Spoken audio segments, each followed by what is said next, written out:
of free will, and we will be like neutral people. We don't know if we're deterministic or if we're free will, which side we're on. How do you sway us? I mean, what do you do to something like that that is potentially a reasonable person? I wouldn't even bother. If you are truly the kind that is neutral and are out there considering everything, then you're taking care of yourself, quite frankly. I mean, if you are truly of that mindset, you're like, well, I don't know. I mean, anything goes here. I mean, like, I guess that's a true agnostic, just let me know.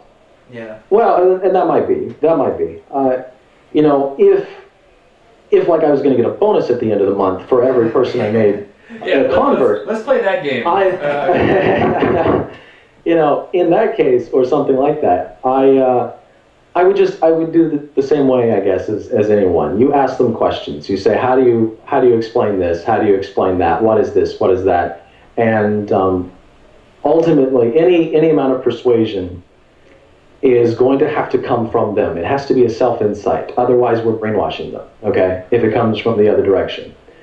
And if you, like, for a long time, I don't know if you knew this, I was a hard determinist for all throughout college until the last semester in my college career where I took a Introduction to Logic course. I didn't know that, did you? It was the last semester that this professor was teaching, and he was sort of rogue in that he made his logic course not to teach formal logic like you normally do, but to subvert people from the hard determinist worldview. So it was like, you know, the equivalent of Neo and Morpheus, and it was all very, very trippy. Lots of sleepless nights. But the only way that I was able to change my mind was to hear this guy on like 3 times a week in his classes. Because essentially he made all of his arguments within those first few classes of the semester. And I, being very Skinnerian, was able to explain away everything he had to say with only thinking about it in a half-assed sort of fashion. I think that's what people like to do, because it is very difficult to think and to question yourself thoroughly, and to question what you think is common sense, and discover, especially when you find out that it's not common sense, that's actually harboring absurdity. That's very embarrassing. And it was really nothing short of going to his class, because I had to pass it for the grade, that I allowed myself to consider fully his argument, and it just one thing led to another, and I decided to call myself differently than Skinnerian. And I take that expectation to other people when I talk with others, and they come at me and they're like, you know, they have a real brash kind of amazing atheist persona. I can be nothing but understanding. I really can't. I mean, and you know, really the idea that we have an obligation to go out and convince people, I think only comes into play when they are either hurting themselves or other people. If, like we were saying before, if they are open-minded and they want to consider whatever, and they are then convinced by a brash atheist because I didn't get to them first, there's no real loss occurring there, because ultimately we are responsible only for ourselves. If we assume responsibility over someone else, we assume authority over someone else, and it doesn't exist. Right. Well, I think you're right that it's sort of it's an inner conversion experience. You know, maybe everyone begins sort of agnostic about whether or not they have free will or are determined, and then you have to be swayed somehow because of some sort of internal compulsion, one way or the other. And it seems to me that, you know, I would agree with you that someone who's in the middle, they have to work it out for themselves, and I wouldn't really, you know, throw any attempted, you know, logical refutations of their agnosticism, because there really isn't one. And you sort of begin there and work your way to, you know, wherever you feel called. But it seems to me that typically what a deterministically minded person has done is put their own first-hand experience on the side, just bracketed that, looked at a certain interpretation of science, being that interpretation being materialism, and then assuming, well, my experience of my actual day-to-day life, of, you know, feeling like I'm responsible and I make decisions and so forth, that must be an illusion, and this abstract body of knowledge over here must be true. And it's almost as though it's disenfranchising oneself from one's own being to sort of take that path. Now, once you've taken that path, it seems, impossible to be convinced that actually, no, you should pay more attention to your first-hand experience rather than bracket that and look at the so-called objective evidence. Right? Sure. It's the same thing with any, it's, it can only work and it can only happen the way you describe it if you devalue your own sense of reason and you inflate the reason of others. Mm-hmm. So it is, from the start, a self-pessimistic idea. It's a self-defeating idea.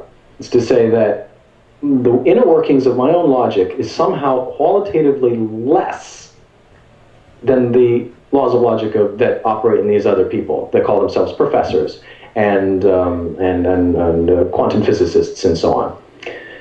And what people, I think, would do well to realize is that the laws of logic are not taught, they are not developed, they are simply present. It is the a priori thing that we bring into this world. People hate that word, but it works universally. One person's logic is not different from another person's logic, because logic is just the system of inference. Now, the things that you're inferring can be different, but the whole if this, then that business is precisely the same. Right. And so if the person is harboring these doubts in themselves, and I suppose I did throughout my being a hard determinist, this bit with awareness and whatever else was I guess ultimately that helped tip myself over to be a free willist, if you call them that. Right. You have to be genuine with yourself. You have to be genuine with your own perceptions, your own inclinations, your own doubts. It's the same thing that any atheist would try to convince a Christian. I would try to convince the atheist and the Christian, yes. Because I don't really buy into the Christian thing either, because I think that's really the same creature. They say, it's written in a book, so it's not me that's responsible for reinventing the wheel. It's already done. It's there. It's not part of my nature. My nature is sinful. I can be not sinful by this outside thing. It's a book in that case. The atheists do precisely the same thing, but instead of a book, it's a best-selling book, and that is on tour by someone, some brass British person that claims to be an atheist. Right. Well, right. It's interesting that you bring up religious belief, because I often like to distinguish between faith and belief. When someone says they believe everything that the Bible says, that's not faith. Belief seems to be more in line with having knowledge of something, whereas faith seems more to do with will. There's an active component to faith as will, whereas when you interpret faith as belief, it seems all I have to do is believe what the book says, and I'll be taken care of, right? So it's like you said, putting the authority, outside of yourself. Whereas faith seems more, you have to take it on yourself. You have to make the effort internally to bring about that which you want to be real. What needs to be said here is, if you act informed by a presupposition that does not exist, that is ignorance, whether intended or not. Mm-hmm. If I was to jump through the screen and attack John behind you because I thought he was an imposter sent by the Wizard of Oz to kill you, yeah, that is ignorance. Right. And people like that exist. It's worth snickering about, but this is a real phenomenon. Right. Faith, as far as I'm concerned, is something that you have no choice but to operate by. And so the only thing I put my faith in is logic. Because I cannot, for the life of me, demonstrate the validity of logic. Right. Because you have to use logic in order to do that, and assume that it already works before you would make any such attempt. True faith, in my book, is just to acknowledge that we are logical, rational beings, and that is how we inform our decisions.